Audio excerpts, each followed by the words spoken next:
Genesis chapter 3 verse 17. And to Adam he said, because you have listened to the voice of your wife and have eaten of the tree of which I commanded you, you shall not eat of it. Cursed is the ground because of you.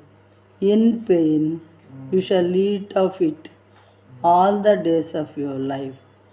In Telugu, ఆయన ఆదాముతో, నీవు నీ భార్య మాట విని తినవద్దని నేను నీకు ఆజ్ఞాపించిన వృక్ష ఫలములు తింటివి కనుక నీ నిమిత్తము నేల శపించబడి ఉన్నది.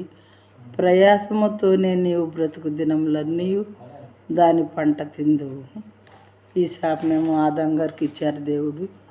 మరి వద్దన్న పని చేసినందుకు, ఆజ్ఞను అతిక్రమించినందుకు, అదేవిధంగా పంటను నూర్చుకోవటానికి, మరి పంటలు పండించడానికి, భూమిని సేద్యం చేయటానికి చాలా కష్టపడుతున్నాడు మానవుడు.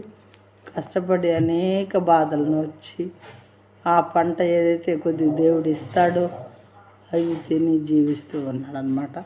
ఇంతగా శ్రమించడానికి కారణం నేల శపించబడింది అతని మాట వినకపోవటం వల్ల.